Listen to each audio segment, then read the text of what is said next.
thing I'm going to do is to call on the youth and women. Okay? In the women's sphere, I'm going to just point blank say that the only person I'm calling on there is going to be Aisha Yesufu. Period. End of sentence. She just had a bump on the road to become president of Nigeria because the contrary wind that blows against her will help her to soar to the needed elevation. And the youth, I'm talking about those who are 40 years younger.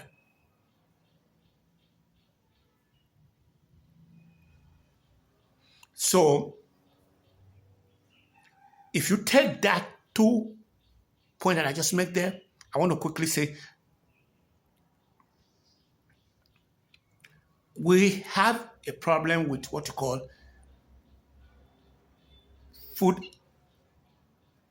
We're hungry in Nigeria.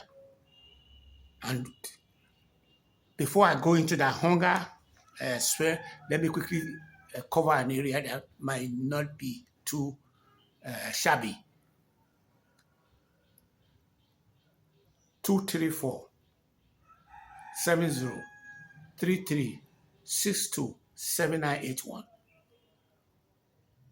AZIMIKOKO.com. AZIMIKO26@gmail.com.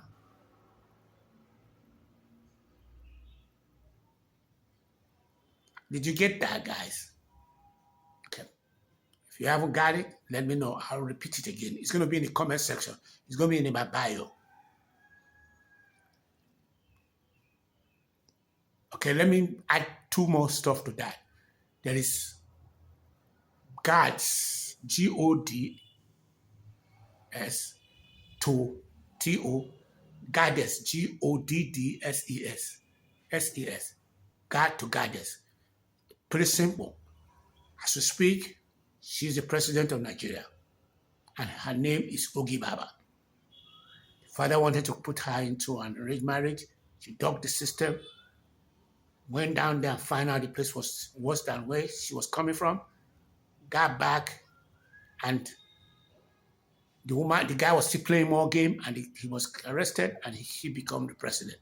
We can make Nigeria Ogi Baba to become president. The other one is Dream Beyond Borders, turning vision into reality. Is pretty straightforward. It's nothing more than a cooperative. And what is cooperative? Go read the book.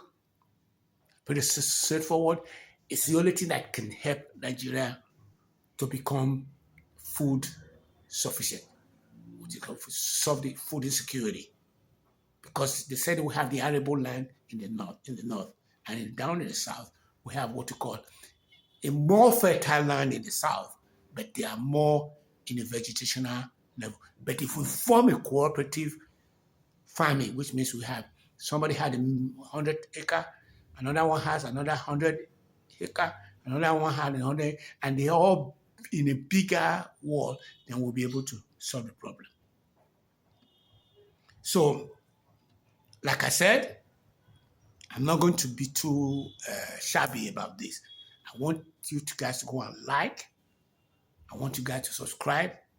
And I want you to know that we, under the last point I was just making, we have fertile land. Let me say this. When you're dealing with an African American in the US, they always cry to you and say, Africa has all these resources. That's not true. Africa doesn't have no resources. The only resources we have is the land. Fertile land. We have fertile land. Then the weather is to our advantage. Then we have water through borehole, and we have electricity through solar. Those 3 things I just talked about there, we don't have problem with our weather like they have over there. They have snow. They have heat. You know what I mean? They have hurricane. They have, I mean, the place is so bad. I'm not talking about the whole northern hemisphere. It's so bad that the southern hemisphere didn't have to do what you call necessity, which is mother of invention. So if I haven't said anything about that, if you support the land, our land mass, our water, water, which is going to come from the borehole, and solar, which is going to replace all those generator, everything. The only area we can go into there is going to be what you call nuclear power plant, which what America is trying to prevent Iran from having. We need that for our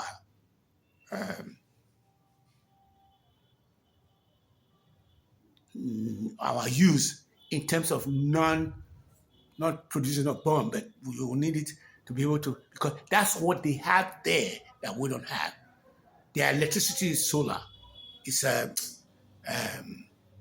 nuclear. That's why you always hear about 3 Miles Island, the Nikoshima this and Nikoshima that. They always have problem there with their nuclear. So we need our nuclear to be able to pilot something. If we want anything at all, if we're not doing solar, we should be doing nuclear. If we don't want to do nuclear, let us do solar. So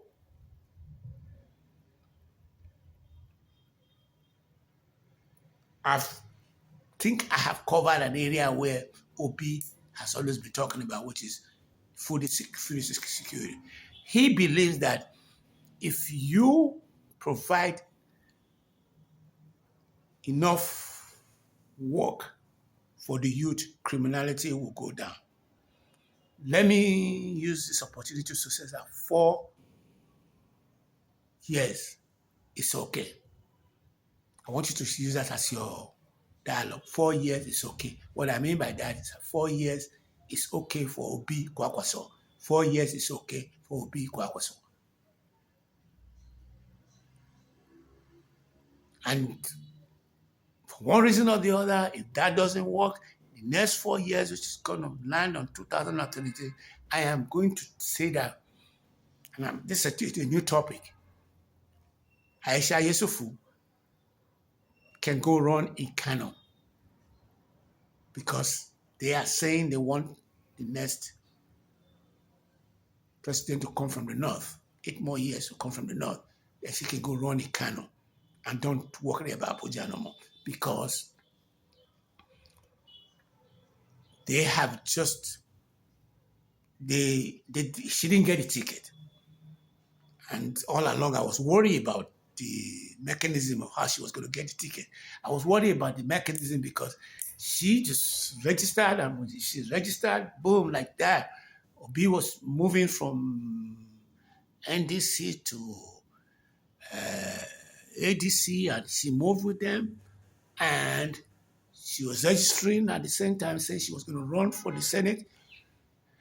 I think the reason why she did not get the ticket was that there's already somebody that was already doing a grassroots work for a long period of time. Like, for example, in the contest of the Benin South election that just happened in the Senate, I knew that Imasuen was very light in the ass, especially when the issue of Aisha, which he was in charge of the ethics committee, and he made Aisha got for 6 months, got suspended, and they now start writing about him, telling him that he was a lawyer in New York, and then they gave him a deposit for work, and he took the money and came back here. He can't go back there no more. He built a castle in his dad's house and ran for office. As a matter of fact, there was a time when he crossed paths with me on Facebook, but I didn't know what to do with that, so I didn't really do anything with him. But what I'm saying is that we can, Aisha is definitely going to be a major player if OP wins in the administration because she's the only one. So in terms of Aisha not being given the ticket, I wasn't surprised. But she handled it properly and said, yes, I'm not going to worry about it. I'm only worried about the presidential race. And on the long run, her future is very bright because this is the first time she's going into politics. And I saw her hugging the husband yesterday. She's not, she's just another girl. I'm very happy about that. So I think I've covered all the area I want to cover because I want to stop at 12. And I've talked about what I want to cover. And I think I've touched the youth. And in that youth, I want to say I'm a youth because my age is not important to me. I didn't even know how old I am. So you cannot be, don't put it on me. It's on you. It's not on my age, is not on me. The only thing that's happened in my age is that I was having attention deficit disorder and I started working hard and I was getting reward for it and I moved forward. On the long run, I went out of town and I was in, what they call them, in Akure, and they made president out of me. I didn't eat. And I came back and found out that if I was working for the federal government were eating and I didn't want to eat.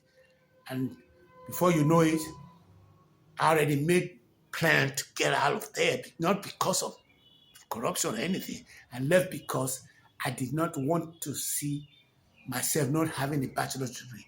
And my decision was very sad. And I went back to there, got the degree, complementing the degree I already have here, which is associate degree and bachelor's degree, with a lot of difficulty. It was the most difficult. It was the second most difficult. It was as equal to when I was 3 years old when I lost my dad. It was that difficult, but I was able to overcome it. When I wanted to come back immediately, they were saying, no, don't come back. I said, okay. I went in there, stayed true to myself, and started to start studying. I wasn't thinking about Nigeria. Let me put this. I wasn't how I was doing Nigeria or anything. But something caught up with me. And what caught up with me was that I didn't have my age. I didn't know how old I was. Finally caught up with me because I made up an age for my passport. And that age that I made up went in. So when I got to America, I have started a new age in my head of what I wanted to be seen, that I thought that was authentic. And that age, when I presented it to the consul, they said, no, your age is different. We're not going to do it. So my passport was totally not useless. My passport was good, but the age there was not good. I wasn't happy with the age, but I left it. But I went in and doubled down in what I went for, which is school, and I later got all the degrees that I want to get. I'm back now. And when I got back, I now use that age that I used over there, and I use it to ameliorate this. So I have the right age right now. So let's stop there. What is call to action? If you are in the United States and you are in the diaspora and you are thinking about returning back to Nigeria, call 234-70-3262-7981 or go to azimikoko.com or go to azimikoko26.gmail.com and send me information that you want to come back. I have 3 farmers that have 3 project, farming project in front of me. I have a fishing project. I have a palm project, and I have cashew project. They are all sitting in front of me. One is in the Isako. Two is in Benin. One is given to me by my uncle, and I'm going to start working on it or stuff like that. So we can turn this country around. We need to start feeding ourselves. And to feed ourselves, it is going to be through cooperative that we're going to be able to do it. And why did I say cooperative? Cooperative in the sense that it is going to be cooperative in the land mass, not cooperative from the angle that it was formally defined, which means we want to take away the middleman. That's not what we're doing. We're doing cooperative. We're cooperating. We're going to cooperate with each other. Have somebody had a million, 100,000 hectares, 100,000 hectares, but it's so big that when you see the whole farm, you don't know where the boundaries are, but they are all big. If it's in the north, we do it. If it's in the south, we do it. That's what I mean by cooperate. I wrote a book about that. Dream beyond border, changing vision into reality. I was in New York. I was in everywhere in the world, South Africa, United Nations, and everything. The book is sound. You pick it up. If you don't like what you read, I'll send your money back to you. Then the other book is about politics of Nigeria, which is going into 2027. The woman that is in that book is currently Ogi Baba, and she's sitting as the president of Nigeria as we speak. Because the father, which is the man world that we live in, marginalized her, and now she is the president of Nigeria. I'm going to stop there because there's so much. I'm just chatting. That's what I'm telling you. That's what I'm just chatting.